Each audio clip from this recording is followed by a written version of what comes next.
The verdict of extinction.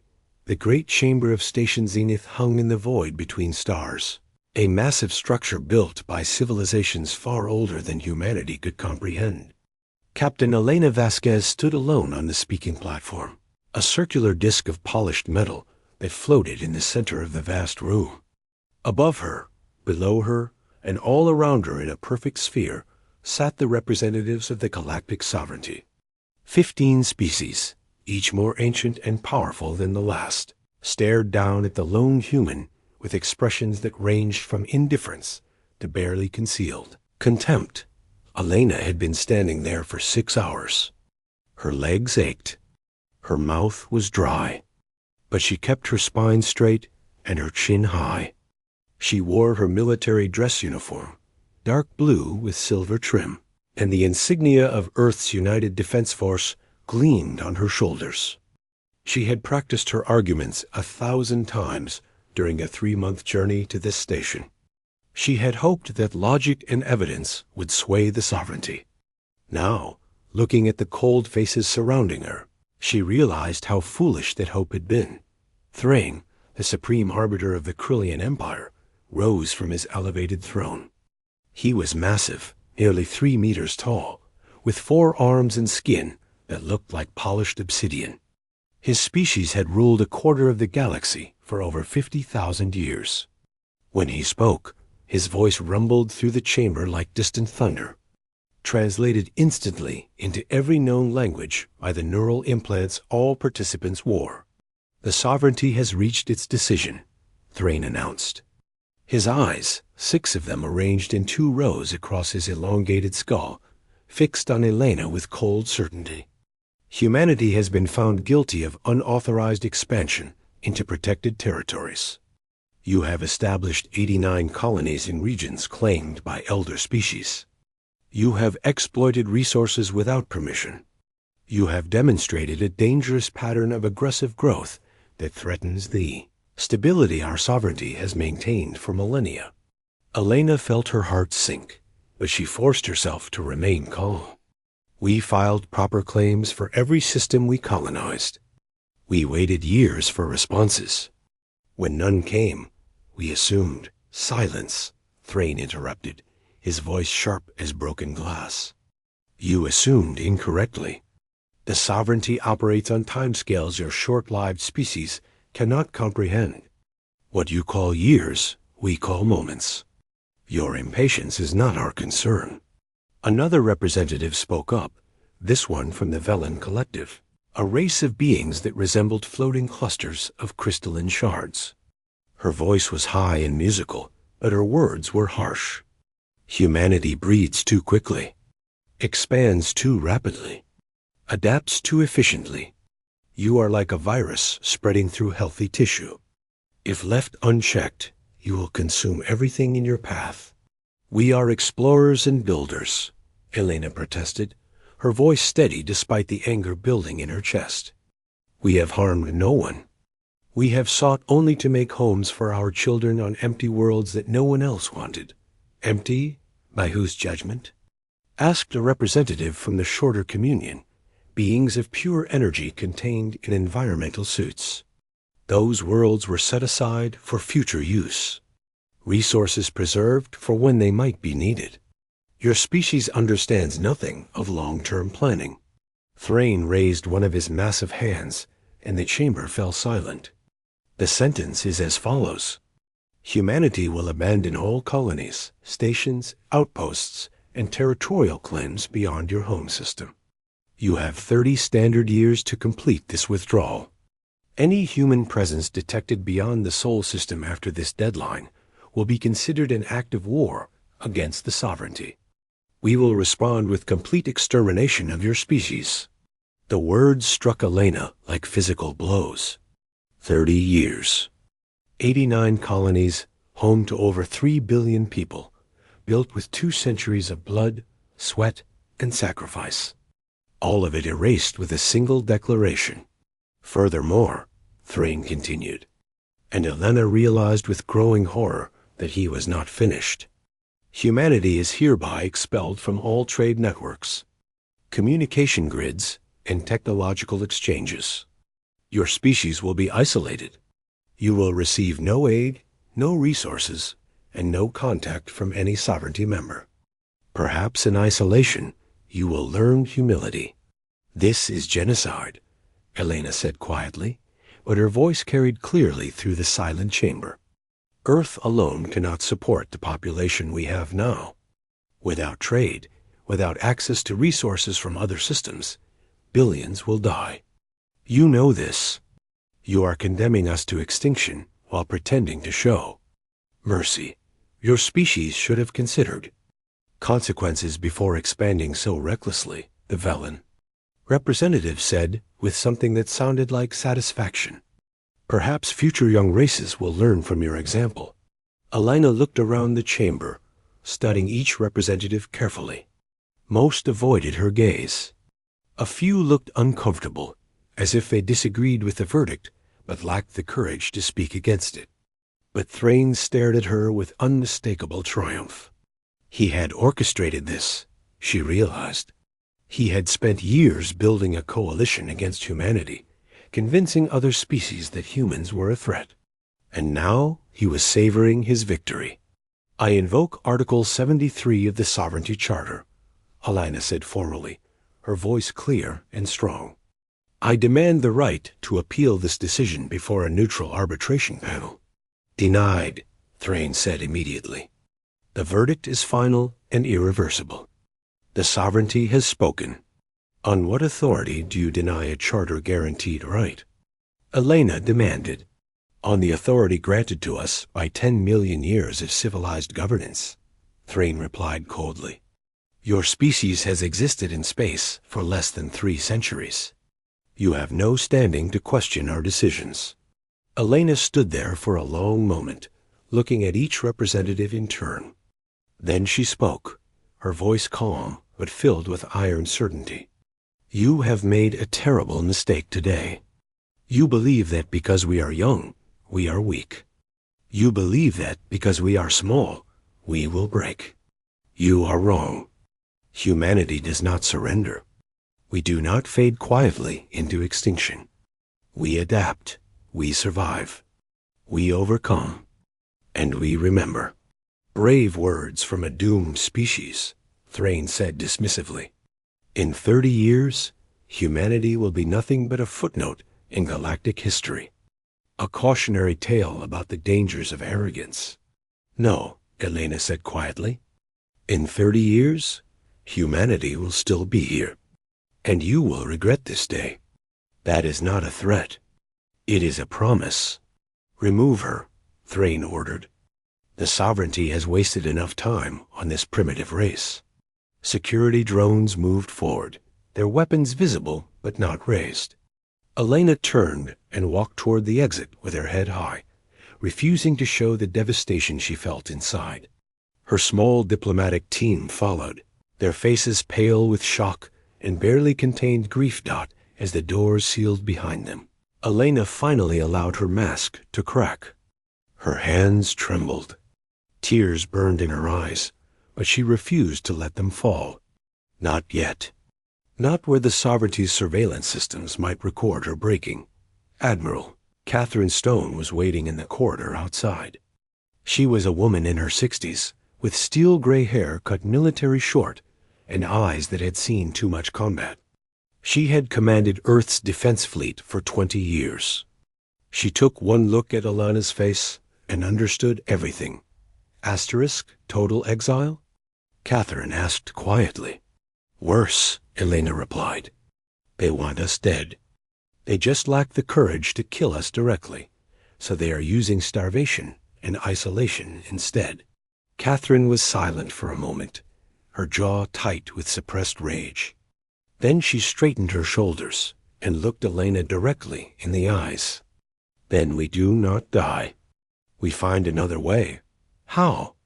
Elena asked, her voice raw with emotion. They control everything. The trade routes, the communication networks, the technology we need to survive. What do we have? We have what they lost millions of years ago, Catherine said. We have hunger. We have desperation. We have the will to do whatever it takes to survive.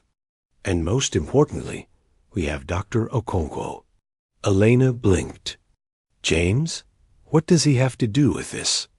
Catherine glanced around to make sure they were not being monitored, then leaned closer. He has been working on something. A project the Sovereignty knows nothing about. Alternative faster-than-light technology that does not rely on their network. He thinks he can make it work. For the first time since entering that terrible chamber, Elena felt a spark of hope. How long? 10 years, maybe 15 if we dedicate everything to it. But Elena, even if we succeed, even if we can travel independently, what then? The Sovereignty will still be bigger, stronger, more advanced. Elena's eyes hardened. Then we spend these 30 years becoming stronger. In secret, if necessary. They think they are forcing us into extinction. Instead, they are giving us time to prepare. Time to become something they cannot ignore or dismiss. Catherine nodded slowly. I was hoping you would say that. Because I am planning to take part of the fleet and disappear. The outer colonies do not need to be abandoned if the Sovereignty never finds them. We can go dark. Build in secret. Prepare for the day when humanity returns. That is mutiny, Elena said softly. I should arrest you right now. Are you going to? Elena thought about her daughter, who had been born on New Terra colony. She thought about the 3 billion people who would lose everything because of the Sovereignty's verdict. She thought about Thrane's smug certainty that humanity would simply fade away. No, she finally said. I am going to return to Earth and officially condemn your actions. I am going to make a public show of hunting for you. And I am going to make sure that no one ever finds you until you are ready. Catherine held out her hand. It might take decades. We might not live to see the outcome. Elena shook her hand firmly. As long as humanity survives, that is enough. As long as we get our chance to show them what we really are, I can die satisfied. They parted ways in that corridor. Elena headed toward the diplomatic shuttle that would carry her back to Earth. Catherine headed toward the military docks where her fleet waited. Neither looked back. They both understood that everything had changed in that chamber. The comfortable era of humanity carefully expanding under the Sovereignty's grudging tolerance was over. The journey back to Earth took 3 months. During that time, Elena prepared her report, rehearsed her speeches, and watched the news feeds as word of the exile spread throughout human space. Panic set in almost immediately. Stock markets crashed. Governments struggled to maintain order.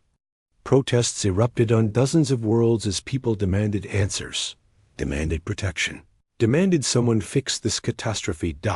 When Elena finally arrived at Earth, she found a world in chaos. The capital city of Geneva was packed with refugees who had already begun fleeing the outer colonies. Orbital stations were overwhelmed. The United Earth government was barely holding together as different factions blamed each other for the crisis. Elena was summoned immediately to address the World Council, a gathering of representatives from every nation and major colony. She stood before them in the great assembly hall and told them the truth. Every painful detail of the Sovereignty's verdict. Every cruel word. Every calculated humiliation. When she finished, silence filled the hall. Then the shouting began. Representatives demanding immediate military action. Others calling for complete surrender. Still others proposing desperate diplomatic missions to beg individual Sovereignty species for mercy. Elena let them argue for an hour. Then she stood and raised her hand. Slowly, the chamber fell quiet. We have 2 choices, she said, her voice carrying to every corner of the hall. We can accept extinction. We can give up, scatter to Earth, and wait for starvation and disease to finish what the Sovereignty started. Or we can fight. Not with weapons, not yet, but with intelligence. With determination. with the same stubborn refusal to die that has carried humanity through every crisis in our history. Fight how? Someone shouted from the back. They have technology we can barely understand. They have resources beyond counting. What do we have? We have 30 years, Kalena replied. 30 years to prepare. 30 years to become stronger. 30 years to build something the sovereignty cannot destroy. She paused, letting her words sink in. I propose we use this time wisely. We bring our people home, yes, but not all of them. Some colonies will go dark, hidden, secret. We will develop our own technology independent of sovereignty systems. We will build a fleet they know nothing about. And when the 30 years are up, we will not beg for permission to exist. We will take our place in the galaxy by force if necessary. The World Council debated for 3 days. Finally, they voted. By a narrow margin, they chose survival over surrender. They chose preparation over acceptance. They chose to become something new, something dangerous, something the sovereignty would regret creating. Dr. James Okonkwo received unlimited funding and resources for his research. Admiral Catherine Stone officially went rogue, taking 40 ships and disappearing into the void. The outer colonies began a carefully orchestrated evacuation that was actually a cover for sending key personnel and resources to hidden locations and in the shadows. Far from the sovereignty's watching eyes, humanity began to change. The exile had begun, but it would not end the way Thrain expected. Humanity had been given a death sentence. Instead, they would use it as time to forge themselves into something the galaxy had never seen before. The sovereignty had tried to eliminate a competitor. They had no idea they were creating their greatest nightmare. 10 years after the verdict, in a hidden shipyard built inside a hollowed asteroid in uncharted space, a young recruit named Marcus Webb stood in formation with 500 other new arrivals.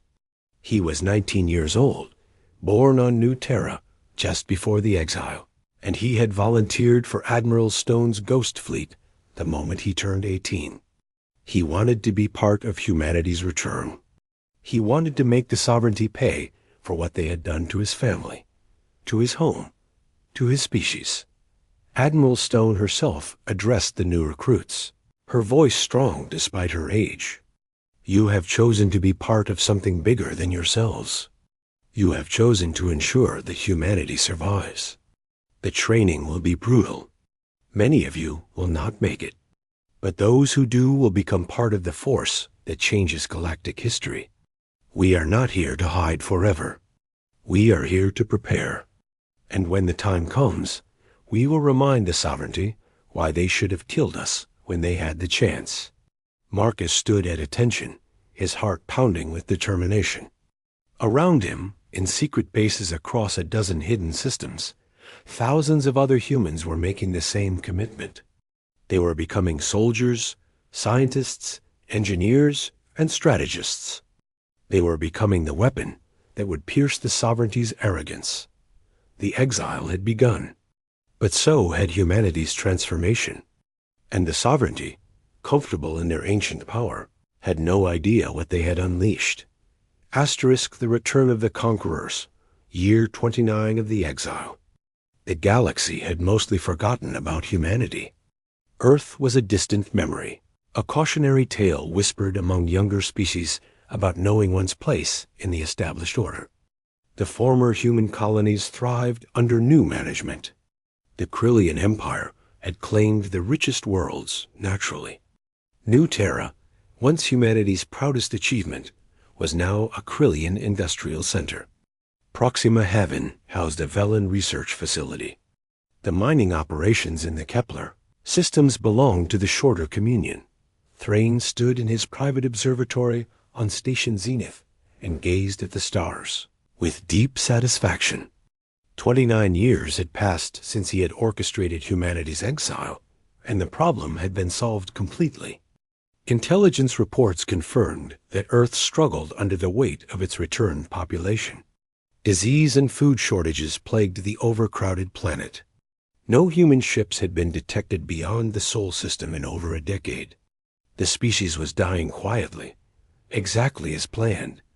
He did not know that in 47 different star systems, hidden from every sensor and surveillance network the sovereignty possessed, humanity had been preparing for this moment. He did not know that the empty colonies his people occupied had never truly been empty, that human operatives had remained behind, watching, learning, waiting. He did not know that Admiral Catherine Stone's Ghost Fleet had grown from 40 ships to 15,000. He did not know that Dr. James Okonkwo had achieved the impossible, and he was about to learn all of it at. Once Dr. Okonkwo stood in his laboratory deep beneath the surface of a moon. Humanity had designated Sanctuary 7. He was 73 years old now, his hair completely white, his hands marked with age spots and old chemical burns. But his mind remained sharp as ever, and his eyes gleamed with triumph as he watched the final test results appear on his screens. "It works," he said quietly, though no one else was in the room. "After 29 years, it finally works perfectly." The Einstein-Okonkwo Drive, as it had been officially named, allowed ships to travel faster than light without using the sovereignty's null space network. It worked on entirely different principles, exploiting quantum entanglement on a massive scale to essentially fold space around a vessel. It required enormous amounts of energy, but humanity had learned to generate that energy efficiently through fusion reactors far more advanced than anything the sovereignty used. More importantly, ships using the drive were completely invisible to sovereignty sensors. They could appear and disappear without warning, bypassing every defense and checkpoint the elder races had established over millions of years. Okonkwo opened a secure communication channel. "This is Dr. Okonkwo to Fleet Command. The drive is ready for full deployment. We can equip the entire fleet within 3 months." On the other end, General Marcus Webb received the message with barely contained excitement.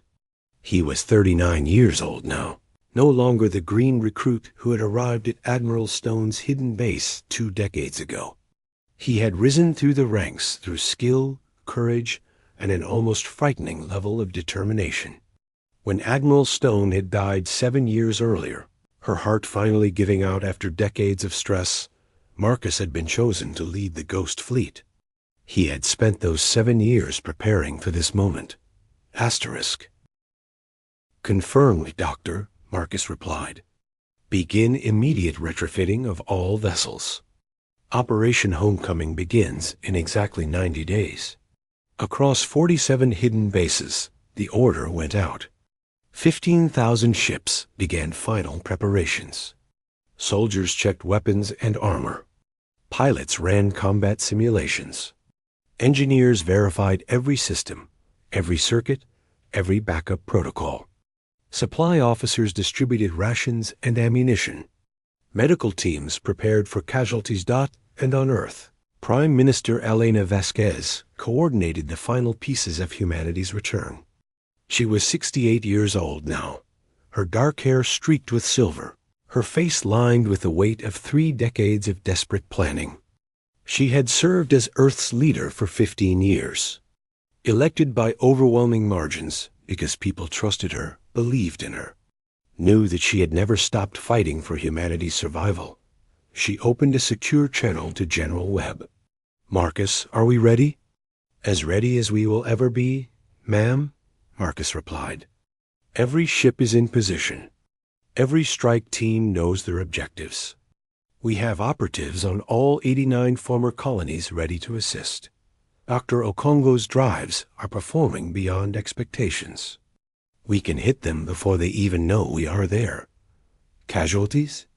Elena asked quietly.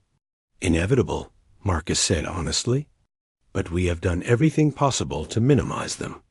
We are targeting military and government facilities, not civilian populations. We want to reclaim our worlds, not destroy them." Elena nodded, though Marcus could not see her. Then let's show the sovereignty what humanity has become. Let's remind them why exiling us was the worst mistake they ever made. Yes, ma'am, Marcus said. See you on the other side. The communication ended. Elena sat alone in her office for a long moment, thinking about everything that had led to this point. The verdict 29 years ago. The exodus. The suffering. The desperate scramble to survive. The secret preparations. The lives lost along the way. Then she stood, straightened her suit, and walked to the communications center. It was time to address not just Earth, but the entire galaxy. Operation Homecoming began at 0600 Universal Standard Time, on the 30th anniversary of humanity's exile. 15,000 ships dropped out of quantum space at exactly the same moment, appearing simultaneously at 89 different locations across a quarter of the galaxy. They materialized without warning, bypassing every sensor system, every early warning network, every defensive perimeter the sovereignty had established. The Battle of New Terra was the most critical engagement. A Krillian battle group of 500 ships guarded what had once been humanity's proudest colony. General Marcus Webb had assigned 3,000 ships to this fight, and he led them personally from his flagship, the Defiance. Named in honor of Admiral Stone's legendary vessel, the Krillian commander, a warrior named Vethrak, had approximately 45 seconds of warning before human ships appeared around his fleet in a perfect envelopment formation. He tried to respond with standard sovereignty tactics, ordering his ships to form defensive clusters and call for reinforcements through the null space network. Both strategies failed. Immediately, human ships did not fight like sovereignty vessels. They moved in small, independent units that struck from unexpected angles with devastating precision. Their weapons were different too, focused beams of coherent plasma that punched through Krillian shields as if they were not there. When Vethrak tried to concentrate his forces to overwhelm one group, 3 other groups attacked from behind.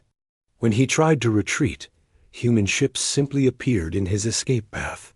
And when he tried to call for help, he discovered that the null space network was not responding. Dr. Okonkwo had been busy during those 29 years, studying the sovereignty's network architecture, finding its vulnerabilities, learning how to exploit them. Now, human technicians were broadcasting quantum interference patterns that shut down access to the network across entire sectors. Vethrak's forces were alone, isolated, facing an enemy that fought like nothing they had ever encountered. The battle lasted 47 minutes. When it ended, 412 Krillian ships had surrendered. The remainder were disabled, drifting hulks with their power systems offline and crews unharmed but helpless. Human casualties were minimal. 23 ships damaged, none destroyed, and fewer than 300 personnel injured. Marcus stood on the bridge of the Defiance and watched as human Marines boarded the surrendered vessels. "Treat the prisoners with respect," he ordered over the fleet-wide channel. These soldiers were following orders. Our fight is with their leaders, not with them. Similar scenes played out across 89 worlds. Sovereignty forces, comfortable in their technological superiority and numerical advantage, found themselves facing an enemy that was faster, smarter, and more determined than anything they had imagined possible. Within 6 hours, every former human colony was back under human control. But the military victories were only part of Operation Homecoming. The second phase was information warfare, and Elena Vasquez was about to execute it perfectly at exactly 1200 Universal Standard Time. Every public communication network in the galaxy activated simultaneously. Every screen, every display, every device capable of receiving transmissions lit up with the same image. Elena Vasquez, Prime Minister of Earth, speaking directly to trillions of beings across thousands of worlds. "People of the galaxy," Elena began, her voice calm, but carrying unmistakable authority. 29 years ago, the galactic sovereignty exiled humanity. They claimed we were aggressive, dangerous, a threat to galactic stability. Today, humanity returns, not to ask permission, but to reclaim what was always ours. Thrain, watching from Station Zenith, tried desperately to shut down the broadcast. His technicians worked frantically, but nothing responded. The human signal was too strong, too widespread, too deeply embedded in every system. The sovereignty told you they were maintaining peace and order, Elena continued. But we have evidence of what they really are. We have documents. We have recordings. We have proof of 30 million years of corruption, exploitation, and deliberate suppression of younger species. Asterisk new screens appeared beside Elena's image, displaying document after document, recording after recording. Sovereignty Council members accepting bribes. Secret agreements to fix resource prices. Plans to prevent certain species from advancing technologically. Evidence of the sovereignty deliberately starting conflicts between younger races to keep them weak and dependent. The most damaging evidence showed sovereignty leaders discussing humanity's exile. The recordings proved that humanity had done nothing wrong, had broken no actual laws, had committed no real crimes. They had been exiled simply because they were becoming too successful, too independent, too difficult to control. The sovereignty did not exile us to protect the galaxy, Elena said, her voice hard as steel. They exiled us because we represented a threat to their power, because we proved that their way was not the only way, because we refused to accept their authority without question. On thousands of worlds, people watched in stunned silence. Some had suspected sovereignty corruption, but seeing it proven so completely was different. Younger species, those who had joined the galactic community in the last few millennia, began questioning why they should continue following a system so clearly designed to keep them subordinate. Humanity spent 29 years in exile, Elena continued. We suffered. We struggled. We watched billions die from starvation and disease because the sovereignty cut us off from resources we needed to survive. But we did not die. We adapted. We innovated. We became stronger. And now we return, not as the species the sovereignty tried to destroy, but as something far more dangerous. We return as a species that knows the truth about galactic governance. We return as proof that the sovereignty's way is not the only way. She paused, letting her words echo across the galaxy. We do not come back for revenge. We come back for justice. We come back to free not just ourselves, but all species living under the sovereignty's corrupt rule. We come back to offer an alternative. A galaxy based on merit and mutual respect, not ancient power and enforced hierarchy. A galaxy where innovation is rewarded, not punished. A galaxy where any species, regardless of age, has the right to thrive. Asterisk, the broadcast continued for 20 minutes. Elena methodically dismantling every justification the sovereignty had ever used for their authority. She presented evidence of countless other species that had been suppressed, exploited, or destroyed when they became too successful. She showed how the sovereignty had deliberately kept technology restricted to maintain their advantage. She proved that the entire system was built on fear and control, not wisdom and justice. When the broadcast finally ended, the galaxy erupted into chaos. On Station Zenith, Sovereignty Council members from different species began accusing each other, demanding explanations, pointing fingers. On colony worlds, protests erupted as populations demanded answers from their governments. On military bases, officers questioned whether they should continue following orders from sovereignty leadership. And in the former human colonies, something even more dramatic happened. Thousands of workers and minor officials, people who had been brought in to replace humanity, revealed themselves as human operatives who had been living undercover for decades. They seized control of critical facilities, disabled defensive systems, and welcomed human military forces as liberators rather than invaders. Thrain watched his carefully constructed dominance crumble in real time. Within hours, 8 species announced they were withdrawing from the sovereignty. Within days, that number grew to 15.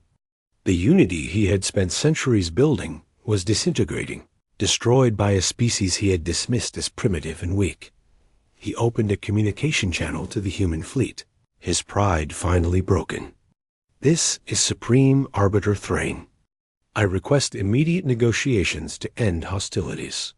General Marcus Webb received the communication on the bridge of the Defiance. He looked at the image of the massive Krillian leader, seeing the defeat in those 6 eyes, and felt no satisfaction. Only grim determination to finish what they had started. "Negotiations will be conducted by Prime Minister Vasquez," Marcus replied coldly.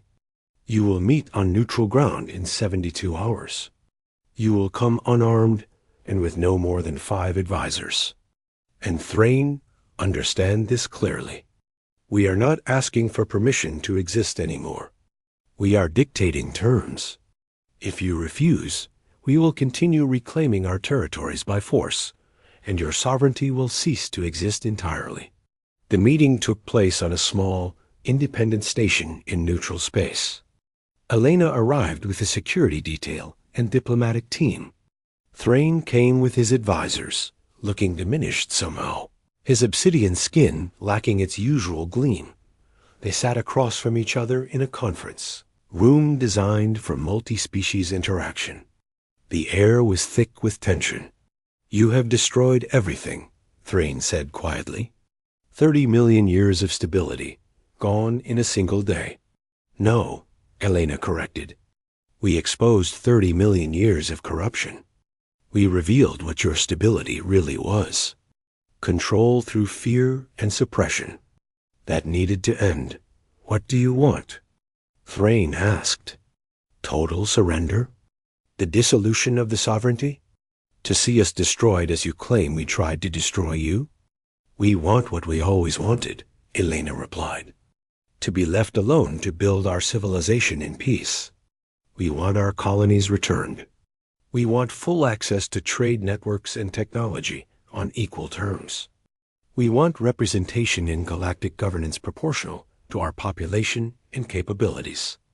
And most importantly, we want a guarantee that no species will ever be exiled again for the crime of success. That requires completely restructuring galactic governance," one of Thrain's advisors protested. "Yes," Elena agreed, "because the current system is broken beyond repair. The sovereignty can continue to exist if it wants, but it will no longer have monopolistic control. We are establishing the Free Galaxy Coalition, an alternative organization based on equality, innovation, and mutual benefit. Any species is welcome to join, regardless of age or previous affiliation. You are dividing the galaxy," Thrain said. "No," Elena replied. "We are offering choice. Species can stay with the old system, or help us build something new. But understand this clearly. Humanity will never kneel again. We will never accept subordinate status. We have proven ourselves your equals through strength, intelligence, and determination. The galaxy must accept this reality or face continued conflict." Thrain sat in silence for a long moment. Then, slowly, he bowed his massive head. "You have won, not just militarily, but philosophically. You have shown that the young can challenge the old, that change is possible, that our way was not inevitable." He looked up, meeting Alana's eyes. "I spent 50,000 years believing in Krillian superiority. You destroyed that belief in a single generation. I do not know if I should hate you or admire you. You should learn from us," Elena said simply. "Humanity does not want to be your enemy. We want to be partners in building a better galaxy. But we will be partners as equals, not subjects." The negotiations lasted for 3 weeks. When they concluded, the galaxy had fundamentally changed. The galactic sovereignty still existed, but its power was drastically reduced. 23 species had left to join humanity's free galaxy coalition. The remaining sovereignty members agreed to sweeping reforms, including term limits for council members, transparent governance, and equal representation for all species regardless of age. Humanity reclaimed all 89 colonies and was granted rights to expand into additional systems. The trade embargo was lifted. Technology sharing became mandatory across both organizations. And most importantly, a new law was established. No species could be exiled or suppressed for peaceful expansion and development. General Marcus Webb stood on the observation deck of the Defiance, now officially designated as the flagship of the Coalition Defense Force, and watched as human families returned to their colony worlds. Children who had been born on Earth during the exile were finally seeing the worlds their parents had built. Elderly colonists who had thought they would never return were crying as they stepped onto familiar soil. "We did it," Commander Sarachon said beside him. She was Marcus's second in command, no relation to Elena despite the shared surname. "Against all odds, we actually did it." "We survived," Marcus corrected. "That's what humanity does. We survive. We adapt. We overcome. The sovereignty tried to kill us, and we came back stronger than ever. What happens now?" Sarah asked. "Now we build," Marcus said simply. "We help other species who want to join the coalition. We share the technology and knowledge we developed during the exile. We prove that our way works, that cooperation and innovation are better than hierarchy and control." He paused, looking out at the stars. "And we make sure that what happened to us never happens to anyone else. That's the real victory. Not defeating the sovereignty militarily, but changing the galaxy philosophically." On Earth, Prime Minister Elena Vasquez addressed a gathering of over 1 million people in Geneva. It was the 30th anniversary of the exile verdict, exactly 1 year since Operation Homecoming had begun. The crowd filled the streets for kilometers in every direction.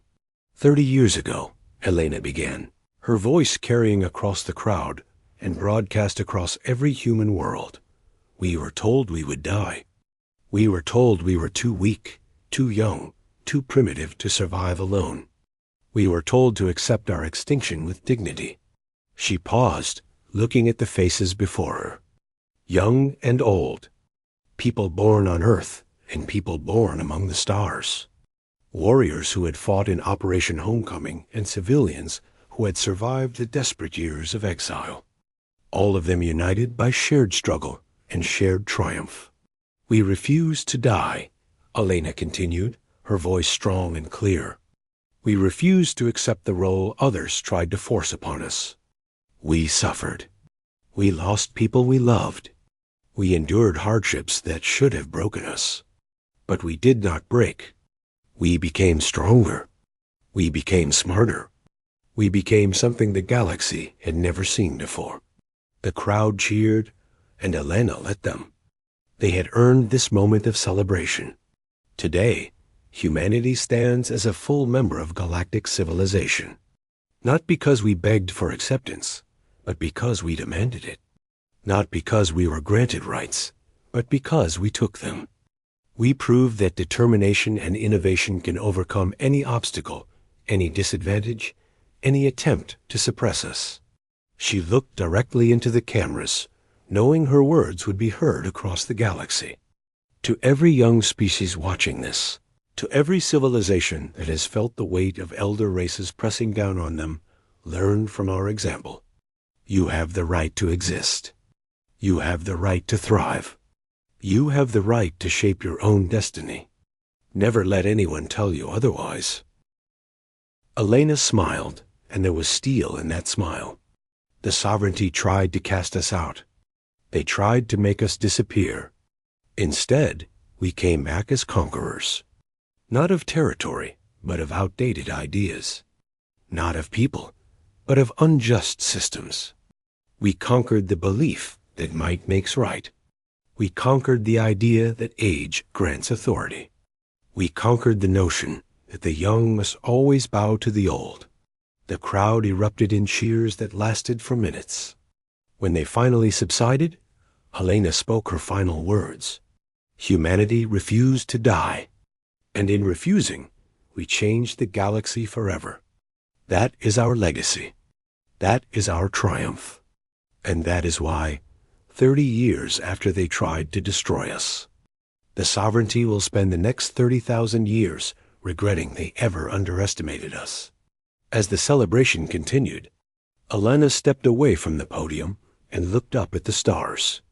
Somewhere out there, on thousands of worlds, other species were watching humanity's return and feeling hope for their own futures. The exile had ended, but humanity's real journey was just beginning. They had survived. They had adapted. They had conquered not through violence, but through determination in refusing to accept defeat. The galactic sovereignty had cast out humanity, expecting them to die quietly. Instead, humanity had returned as proof that the old order could be challenged. That change was possible, that determination and innovation could overcome any obstacle. And across the galaxy, from the oldest species to the youngest, everyone finally understood the truth. Humanity had not just survived their exile. They had used it to become something the galaxy had never seen before. Something unstoppable. Something that would shape the future of galactic civilization for millennia to come. The exile was over. Humanity's true age had begun. Asterisk.